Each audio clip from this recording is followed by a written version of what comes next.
జగన్మోహన్ రెడ్డి ఈ మధ్య ఎక్కడ మాట్లాడినా, ఏ సభల్లో చూసినా సిద్ధం కానీ, మేమంతా సిద్ధం కానీ ఎక్కడ చూసినా కూడా మీ బిడ్డ వచ్చి మీకు మంచి చేశాడు, అమ్మఒడి ఇచ్చాడు, గోరుముద్ద ఇచ్చాడంటూ సంక్షేమ పథకాలు లిస్ట్ చదువుతున్నారు.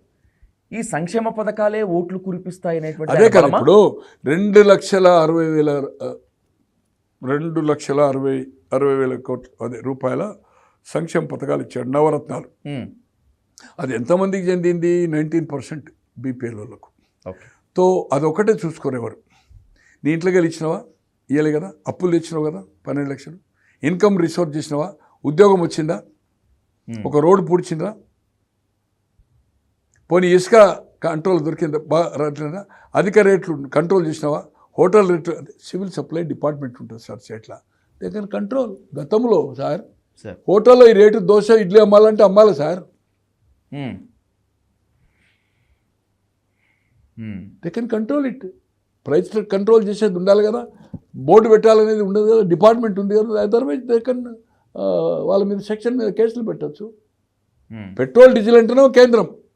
నీ ట్యాక్స్ ఉంటుంది కదా, నీ ట్యాక్స్ తక్కువ చేసుకోవచ్చు కదా సార్. ఈ భారతదేశ చరిత్రలో ఎన్నో ప్రభుత్వాలు వచ్చినాయి, ప్రాంతీయ పార్టీలు వచ్చినాయి. లిక్కర్ అనేది ఎంతో ఇండియాలో ఒక బ్రాండ్ ఉంటుంది. లోకల్ ఏదో చీప్ లిక్కర్ అనేది లోకల్ డిస్టిలరీస్ ఉంటుంది.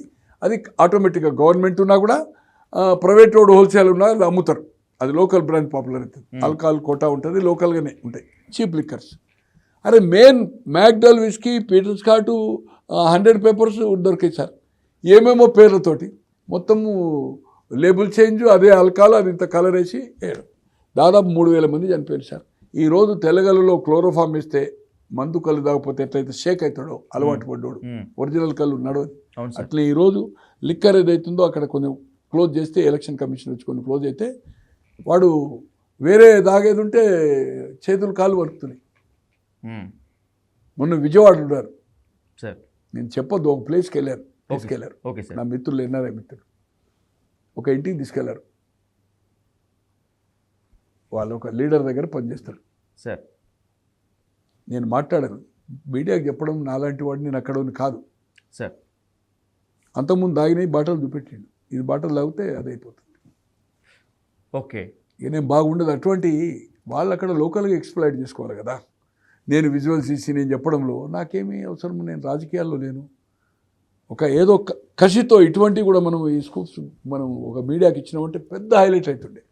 బట్ నేను పిక్చరైజ్ చేయలేదు, నేను ఒప్పుకోలేదు. నేను ఇటువంటిది మీరు చేయండి దమ్ముంటే, యూ షుడ్ డూ. ఎగ్జాక్ట్లీ. నేను ఎందుకు చేయాలి? వై? నేను పేడ్ వర్కర్నా? ఏదో మిత్రుత్వం వచ్చిన ఇంత మాట్లాడుతున్నాను. నేను ఇటువంటి అనైతిక పనులు చేయాలని చెప్పాను. ఆ స్టోరీని నన్ను చేయమంటారు. ఓకే, నేను చేయలే. వాళ్ళు చేయాలి సార్, రాజకీయ లబ్ధి చేసేవాళ్ళు. నాకేం పని? అంతే. నాకు జగన్తో పార్టీలో లేరు, ఇంకేదో లేరు కదా. నాకేం పని లేదు కదా, అవసరం లేదా. అతను చేస్తున్న చర్యలు నాకు నచ్చక, రాజకీయాల్లో నీతి నిజాయితీగా ఉన్నవానిగా, వాళ్ళతో పనిచేసినవానిగా నా ఒపీనియన్ ఇంకా కొంత చెప్తున్నా కనుక నా ఒపీనియన్ చెప్తున్నా తప్పితే నాకేం తెలుగుదేశం వచ్చినా ఏమో డిఫరెన్స్ పడది. పవన్ కళ్యాణ్ గారు కానీ, బీజేపీ రాని, జగన్మోహన్ రెడ్డి గారు కానీ, నా స్వేచ్ఛ భావిని కనుక, నాకు మొదటి నుంచి నా స్టూడెంట్ లైఫ్ నుంచి ఇదే స్టైల్ కనుక ఇక్కడ కానీ నాకు ఏ పార్టీతో ఏమి పెద్ద లబ్ధి చేసుకునే అవసరం లేదు. ఏదైనా ఉంటే మెరిట్గా ఉంటేనే నేను ఎంటర్ అవుతాను. ఆ మెరిట్ పని నేను ఏ ప్రభుత్వం ఉన్నా అవుతుంది. పేద ప్రజలే నా బలము, పేద ప్రజలే నా అధికారంలోకి తీసుకొస్తారని చెప్పి జగన్మోహన్ రెడ్డి పదే పదే చెప్తున్నారు. రాజకీయ లెక్చర్ సార్ ఇవన్నీ. సార్ సో అదే అన్న, ఈయన ఒక్కడే తెలివివంతుడు. మూడు రాజధానులు అంటున్నాడు. ఎక్కడో సౌత్ ఆఫ్రికా అంటాడు. ఈ దేశంలో కోర్టులు ఉన్నాయి కదా. కర్ణాటకలో 2 అసెంబ్లీ ప్లేస్లు జరుగుతున్నాయి, కోర్టులు ఉన్నాయి కదా. మహారాష్ట్రలు ఉన్నాయి కదా, కశ్మీర్ ఉన్నాయి కదా, యూపీలు ఉన్నాయి కదా. వాళ్ళ రాజధానులు అంటున్నా. నీ ఒక్కరికి తెలివిందా? సో ఇవన్నీ ఫెయిల్యూర్ అని అన్న. ఆల్ ఆఫ్ సర్వే, ఒక్క సర్వే కూడా, ఆయన పేడ్ సర్వే కూడా ఒకటి తప్పితే మొత్తం దాదాపు 20 నేషనల్ సర్వేలు, స్థానిక సర్వేలు, ఏ ఒక్క సర్వేలో అతనికి ఫరగలేదు. సర్వే కాదు, మేము కూడా 1 ఇయర్ నుంచి చెప్తున్నాం. 1 ఇయర్ నుంచి తిరుగుతూ ఉన్నాం ఆ ప్రాంతం. మొన్న పోయి వచ్చాను. 100 మందితో మాట్లాడుతున్నాము, బహిరంగంగా ప్రెస్కి చెప్తున్నాము, విత్ ఐడెంటిటీ చేసి చెప్తున్నాము. విత్ డిఫరెంట్ ప్లేసెస్లో, తిరుపతిలో కానీ, గుంటూరులో కానీ, విజయవాడలో కానీ, మొన్న ఇదేంది మన ఉండిలో కానీ, భీమవరం పక్కకు ఉండిలో కానీ, పీపుల్లో ఉండి మాట్లాడుతున్నాం. పీపుల్ ఒపీనియన్ తీసుకుంటున్నాం. మేము 100 మంది మాతో ఇది ఏమంటారు సెల్ఫీలు తీసుకుంటున్నారు. ఉమ్.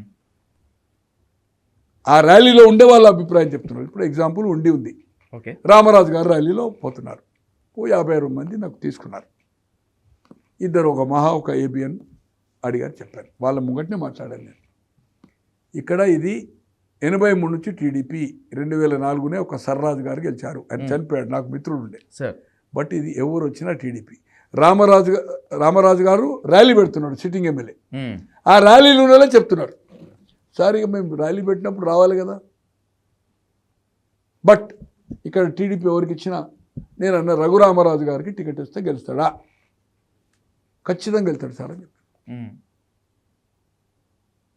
రఘురామరాజు గారు ఇస్తే ఈయన ఇండిపెండెంట్ చేస్తాడేమో. మేము వచ్చిన వాళ్ళ దాంట్లో మోర్ దాన్ 50% మేము టీడీపీ పార్టీ వైపే ఉంటాం.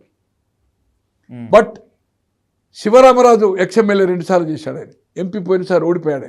ఈయన ఫస్ట్ టైం ఎమ్మెల్యే. ఉమ్. ఆయన ఇండిపెండెంట్ చేస్తున్నాడు. ఆయన పోటీ చేయడు సార్. ఆయన ఆటోమేటిక్గా మన రఘురామరాజు గారికి సపోర్ట్ చేస్తారు సార్. 100% రఘురామరాజు గారిని గెలుస్తాడు సార్. ఆయన ఈ కాన్స్టిట్యున్సీ, ఆయన ఇల్లు కూడా ఇక్కడనే ఉంది. ఆయన ఇంట్లో నేను ఆగాను అనుకోండి, పక్కకే 1 కిలోమీటర్ మీద ఉంది. నేను అక్కడ ఉన్నాను చెప్పలే, 2 కిలోమీటర్లు సార్. ఆయన ఇల్లు కూడా ఉండి కాన్స్టిట్యున్సీ, ఆయన గ్రామము ఉండి కాన్స్టిట్యున్సీ. ఓకే. అతనికి అన్యాయం జరిగింది.